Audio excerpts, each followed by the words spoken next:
तो इस प्रकार जिस मनुष्य की चेतना के अंदर जौन सा गुण प्रकट हो जाएगा उसी समाज में चला जाएगा। सत्वगुण से ज्ञान उत्पन्न होता है। तो भगवान ये कह रहे हैं अर्जुन से कि अर्जुन, जिस मनुष्य की चेतना के अंदर सत्वगुण सक्रिय हो जाता है तो उससे हमारे अंदर विवेक बुद्धि उत्पन्न होगी और ज्ञान उत्पन्न होगा। ज्ञान जो उत्पन्न होगा हमारे अंदर वो सत्वगुण से उत्पन्न होगा। तो पहले हमें अपनी चेतना के अंदर सत्वगुण सक्रिय करना चाहिए। जो पहली हमारी आश्रम अवस्था थी तो उस आश्रम अवस्था में पहले जो ऋषि आश्रम चलाते थे तो उन आश्रम के अंदर जो बच्चे जाते थे तो बच्चों के अंदर पहले ऋषि सत्वगुण के संस्कार संचित करते थे। पहले उनको सेवा में लगाते थे, आश्रम की सेवा कराते थे, सफाई कराते थे। तो इस प्रकार बच्चों में वो पहले सेवा का भाव उत्पन्न करते थे। 4 से 5 साल तक सत्वगुण उनके अंदर प्रकट होता था। जब बच्चों के अंदर सत्वगुण प्रकट होता था तो फिर बच्चे स्वयं भी सही हो जाते थे। फिर वो स्वयं भी जो है ना गलत काम नहीं करते थे, वो स्वयं भी फिर जो है अपने आप ठीक हो जाते थे। बच्चों के अंदर पहले सत्वगुण सक्रिय किया जाता था। जब बच्चों के अंदर सत्वगुण सक्रिय हो जाता था तो बच्चे फिर स्वयं भी जो है अपराध कार्य नहीं करते थे। तो यही कह रहे हैं भगवान कि पहले मनुष्य को अपनी चेतना के अंदर सत्वगुण सक्रिय करना चाहिए। जब मनुष्य की चेतना के अंदर सत्वगुण सक्रिय हो जाएगा तो फिर वह मनुष्य विवेकवान बन जाएगा, प्रज्ञा बुद्धि उसके अंदर उत्पन्न होगी, ज्ञान उसके अंदर उत्पन्न होगा। ज्ञान यानी उसकी चेतना का स्तर बढ़ जाएगा। हमारी चेतना का स्तर जो बढ़ेगा वो उनके प्रकट होने से बढ़ेगा। अगर हमारी चेतना के अंदर सत्वगुण प्रकट नहीं होगा तो हमारी चेतना का स्तर बढ़ेगा नहीं, वहीं रहेगा।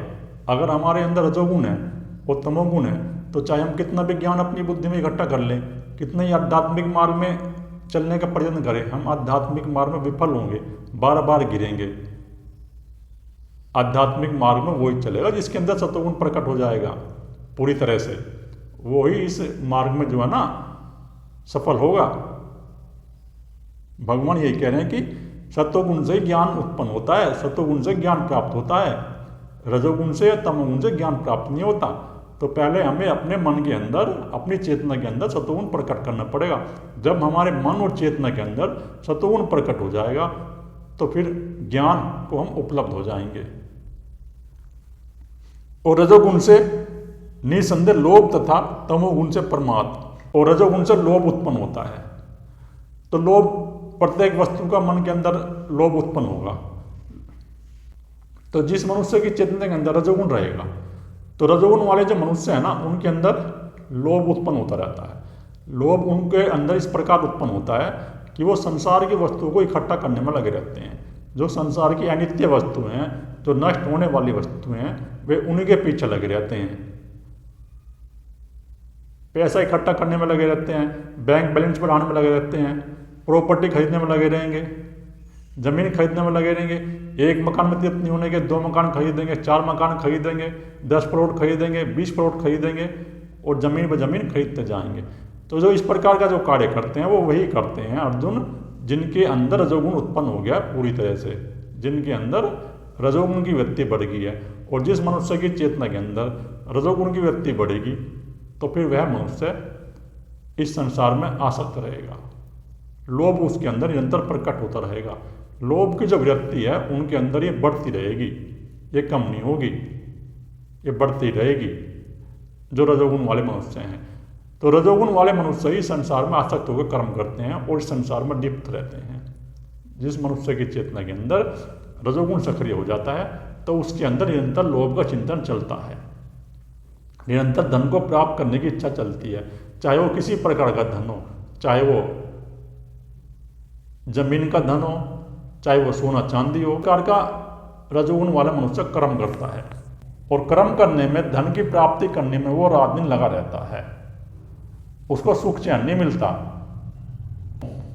उस मनुष्य के मन के अंदर सुख नहीं है, चैन नहीं है, वह निरंतर धन की प्राप्ति में ही लगा रहेगा।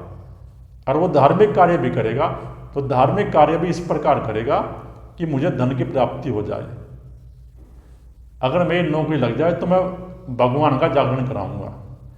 अगर मुझे घर मिल जाए तो मैं भगवान की पूजा करूंगा। तो इस प्रकार उसके अंदर लोभ के भाव उत्पन्न रहते हैं हमेशा। जो रजोगुण की क्रिया शक्ति जिसके अंदर बढ़ी हुई है तो वह लोभ ही प्रकट करेगा। उसको एक घर मिल जाएगा तो एक घर से भी तृप्ति नहीं होगी, फिर उसको 2 घर चाहिए, फिर 3 घर चाहिए। तो इस प्रकार वह पूरी तरह से अपने बच्चों में आसक्त रहेगा और अपने घर में आसक्त रहेगा और निरंतर उसके अंदर लोभ का चिंतन चलता रहेगा।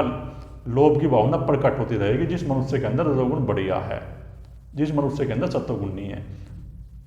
और जिस मनुष्य के अंदर रजोगुण बढ़िया है वही जगत में आसक्त हो जाता है और आसक्त होकर कर्म करता है। भगवान ये कह रहे हैं। और तमोगुण से मनुष्य के अंदर प्रमाद और मोह उत्पन्न होते हैं। भगवान ये करेंगे जिस मनुष्य की चेतना के अंदर तमोगुण बढ़ जाएगा तो तमोगुण के बढ़ने से मोह का मतलब है आसक्ति हो जाना, किसी चीज से विशेष लगाव हो जाना, आसक्त हो जाना उसमें पूरी तरह से। जैसे नशा करने वाले मनुष्य हैं तो नशे के आदी होगी, तो वे नशे के आदी हो गए तो उनका उससे लगाव हो गया, वो छूटेगा नहीं। तो ये तमोगुण की व्यक्ति है, किसी का किसी से लगाव हो जाना, चाहे वो संसार की वस्तु हो, चाहे कोई मनुष्य हो, चाहे कोई पशु हो, चाहे कोई पक्षी हो। जिस मनुष्य का जिससे कोई विशेष लगाव हो जाता है वही मोह है। और ये मोह की जो लगाव की क्रिया उत्पन्न होती है ये तमोगुण की क्रिया है। आसक्ति होती है इससे उस मनुष्य के अंदर। किसी पुरुष की किसी स्त्री में आसक्ति होगी, किसी स्त्री किसी पुरुष में आसक्ति होगी, और किसी मनुष्य की पशु में आसक्ति होगी, पक्षी में आसक्ति होगी। तो इस प्रकार जो ये आसक्ति उत्पन्न हो जाती है, जो आसक्त हो जाता है मनुष्य, मोह रूप पड़ के वो तमोगुण की क्रिया शक्ति है।